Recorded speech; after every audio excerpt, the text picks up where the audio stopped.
We're getting the chats today, aren't we? I bet you're enjoying it.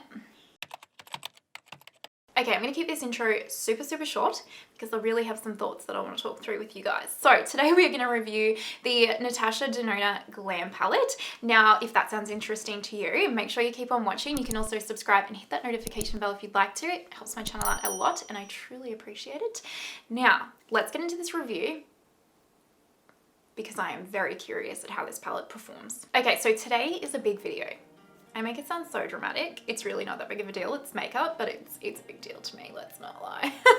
So Natasha Denona has been a little bit of a kind of standoffish brand for me. I've kind of just watched her releases from the sidelines, and I've seen, I actually think most of her palettes, if not all of her palettes that she releases, are absolutely beautiful and the color schemes are really unique and stunning. But I originally purchased the Lila palette, I want to say 3 or 4 years ago, whenever this palette first got released. And back then, Pat McGrath hadn't even started her brand yet, I'm pretty sure. And these were effing expensive. And they still are, because she still does release these size of palettes. And it was $129 USD. And I'm pretty sure with the conversion rate at the time, because the conversion rate was really bad, I want to say it was like 220 Australian dollars or something like that. So this was more than a Pat McGrath palette for me at the time with the conversion rate. So you can imagine that my expectation level of this particular palette and its performance was very high. And especially given all of the reviews from the brand in general, across YouTube, etc., I really had high expectations for this Lila palette. Long story short, I'm not really sure if I got an off palette, if this is consistent with this formula, if it's consistent with Natasha Denona, I don't really know. I have actually seen a couple of other YouTubers, including Casey Holmes. I think it was Casey Holmes or Tati, one of them. Anyway, I have seen some people say that their formulas for their Natasha Denona palettes also kind of went funny after about 6 months. So I'm not sure if it's an older formula issue or whatever. The palettes that she's released in this version that I have seen her bring out, like the Sunset palette, the Love palette, absolutely beautiful. The Bieber palette that she brought out in this version, oh, even that still has my heart to this day because I am such a basic bitch that those neutral browns really call my name. But I've just never been able to take the risk. I just haven't. Until the Glam palette came out. I don't know what it is about this palette, but it has me hook, line, and sinker. Maybe because it is completely different to anything I own in my collection. And yes, we'll open it up in a second and have a look. But yes, it is a very basic neutral palette, but I don't own anything cool tone in my collection, nothing. And who knows, like maybe in 6 months time, we'll do an updated review on this palette to see if the quality is still good. I mean, I'm obviously gonna use it during that time, so I'll know, but I'm just trying to say I'll let you know. Let you know if it changes, okay? Now let's actually get into all of like the little palette details and all that kind of stuff so that you guys can see what it looks like and get into the stuff that you probably actually care about, and then we'll create a look. Okay, so this is the inside of the palette and it is upside down, just so you know, but is it not absolutely like just mind-blowingly beautiful? It is. I don't know what it is about these cool tones, but it just looks so chic and classic to me. Like it just reminds me of Audrey Hepburn for some reason. So that is why I fell in love with it. Now with her mini palettes, for comparison, in like comparison to the $129 palettes, I don't have any of her jumbo palettes, which I think are like $300 and something or $400 and something dollars. That's crazy to me. But this is kind of your size difference. So it's not too much smaller, to be honest, and honestly the pan size in here is quite large. I just think practicality wise this is a much nicer size as well as price point for me. And I do really like how this packaging is really just kind of chic. It's just nice. Like it's a nice color, it's very chic, it's not like tacky or anything like that, and it does feel a little bit heavy. It's not heavy like the Pat McGrath palettes, but it still feels like a luxury palette. I did see a lot of people, I think like the interesting thing about this palette is the names that they've got for their shades, which is like crease, inner corner, outer eyelid, blah blah blah. I know a lot of people are like, what the fuck, like that's so weird. I actually kind of think it's quirky and cool. You don't have to follow the names and put them where they say that they need to go. I think it's just nice. Like if you're a beginner and you have no idea how to do eyeshadow, that's going to give you a little bit of a rough guide, which is kind of cool. So I don't really mind the shade names. I think it's something different and quirky, so hey, why not? So I have not even touched, swatched, played with, nothing with this palette at all yet. So what I'm going to do is I'm going to zoom you guys in nice and close in my business like I always do, and we are going to swatch the shimmer shades, or the metallic shades I should say, in in this palette just on the back of my hand. I don't swatch mattes because I just find them ridiculously hard to swatch, and who cares, a matte is a matte, honestly, unless it's a bright color maybe. So I'm going to swatch the metallics on my hand so that you can see what they look like, and then we're going to create a look with this eyeshadow palette. And I know you must be excited. I know you must be. So let's get into it. Okay, so these are the shades swatched. Now I'm the shittest at swatching, so I'm sorry. But these three are the top row, these two silvers are the middle row, and then this is the whole last row.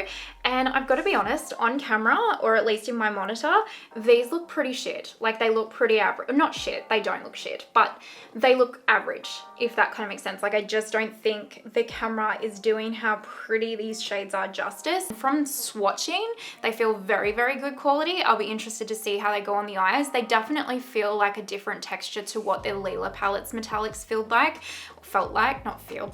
at least in my opinion. But yeah, these are pretty, and these are, like, if you're someone that is looking for a palette that you can wear every day, this is the palette for you. Let's get started on creating a look. Now, like normal, I have primed my eyelids with my NARS smudge proof primer, and the first color that we're going to start with is this color down here, which is just called Transition, and it's just like it's literally just a nudie bone kind of color.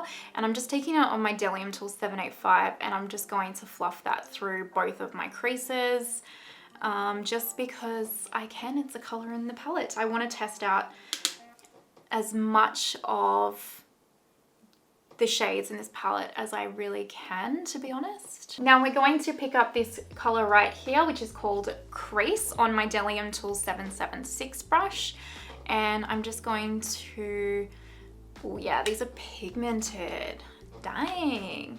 Also, I'm sorry if you can hear my chair squeaking. You can probably hear it in most videos, to be honest. I can't figure out how to get it to stop squeaking. I should probably stop using it, but it's ergonomic, so I'm not going to. Anyway, we're going to fluff this into the crease. I don't know if that's the technical definition, but we're using the word fluff.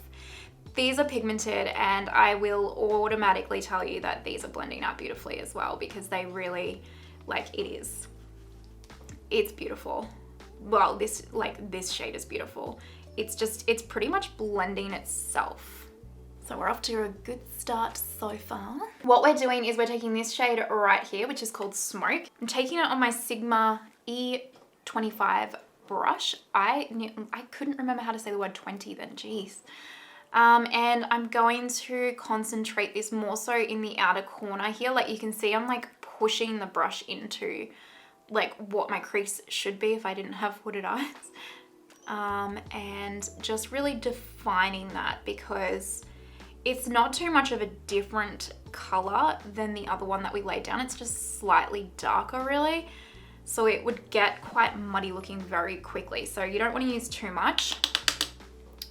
And you want to make sure that you do kind of place it strategically. But I like to kind of do this. I know this probably looks like it hurts. It doesn't. And if you don't have hooded eyes, you definitely don't need to do this. I do that because I find it will define my crease enough so that when I like have my eye, when you look at me straight on, I know I probably don't look like I have as hooded eyes on camera because I look up, like my camera looks down, so it's better angle, you know, like that supermodel angle.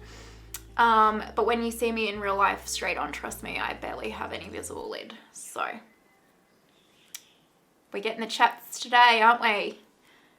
I bet you're enjoying it.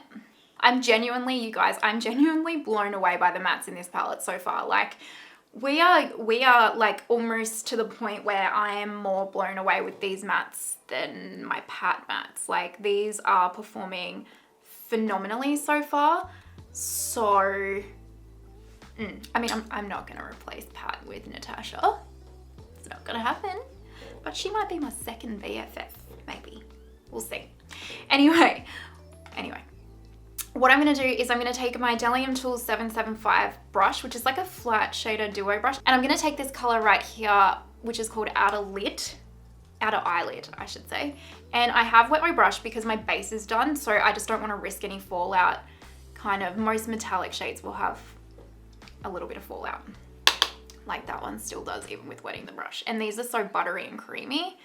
I fully expect them to have a lot of fallout like they just have done. Far out, that's freaking beautiful. I don't know I don't know what that looks like on camera, or if you guys are just like, that's just a boring eyeshadow. Like, you know, just a boring neutral eye, but far out in real life. Like, this is the definition of an absolutely beautiful everyday wearable, like, look. It's just, oh, she pretty. She pretty. You can color me impressed so far, you really can. Let's move on to lower lash line. I'm gonna take this color Crease, just on my small flat shader brush from Delium Tools, and we're just gonna smudge that just like I do every single eye look with my lower lash line. I just put it lightly under here. I don't really get crazy with my lower lash line. Now we're just gonna pick up Smoke, and this is on a Delium 785. It's like a small smudge brush, and just smudge that into the outer corner as well. Oof. I don't know which color to put on my inner corner, if I should put this like peach or if I should put the silver. Both of them have inner corner written on them too, so let's go with the silver because I would normally go with the peach. Let's do the silver. So I'm taking the silver shade that says inner corner on it, and I'm just going to pop that into the inner corner, and I have wet my brush for this as well just because I don't want the fallout. So I'm going to go and quickly put eyeliner and mascara on, and then I am going to be right back to wrap up my thoughts. Okie doke, this is the finished look. Now I just used a NYX Cosmetics pencil liner in the color Nude Beige on my lips with my Fenty Beauty Gloss Bomb in the color Baby Brute. I've been obsessed with this. This is from her Christmas collection that she released in 2020. Final thoughts on the Natasha Denona Glam palette. Impressed. Color me impressed, honest to God. I'm so surprised at how quick this look was to blend together, to pull together. Like, you guys might think it looks like shit, and that's totally fine, but in my opinion, this look is beautiful. It's just such a simple, everyday, really, really wearable smoky eye. So yeah, I've probably said it a few times now, but I'm floored. I'm excited to actually pick this palette up again and create another look, and that rarely happens for me. Apart from the Pat McGrath palettes. I mean, there are definitely palettes in my collection that I love reaching for, don't get me wrong, but usually on the first kind of go, I love it and I'm like, oh, that'll be really nice, and I can see, like, I have a vision for other looks for that palette, but genuinely with this palette, I'm like, I can't wait to literally create more looks with it because it was just so easy to use, and they're just so beautiful and sultry and everyday, and I think I've been getting a lot of colorful palettes lately, so it's nice to just kind of go back to that neutral basic bitch zone that I belong in, really. Anywho's it, I am sure I have been talking for a while, so let's wrap it on up. Let me know before I go, let me know in the comments down below your thoughts on the Natasha Denona Glam palette. Do you have it? And what are your thoughts on it? And if you've had it for about, I don't know how long this has been out for, but I want to say 6 months. So if you have had it for a while, let me know if you've noticed your quality deteriorating, or if you want it, let me know down below, or if you have nothing to say, just drop the little monkey emoji with the hands over the eyes, because we can still chat with emojis. I hope you enjoyed the video. If you did, you can give it a thumbs up, subscribe, hit that notification bell. Thank you so much if you do, and if you've made it to this point, you're an absolute friggin' legend, and I appreciate you more than you actually probably would know. And I hope you have an amazing day wherever you are in the world, and I will see you next time. Bye!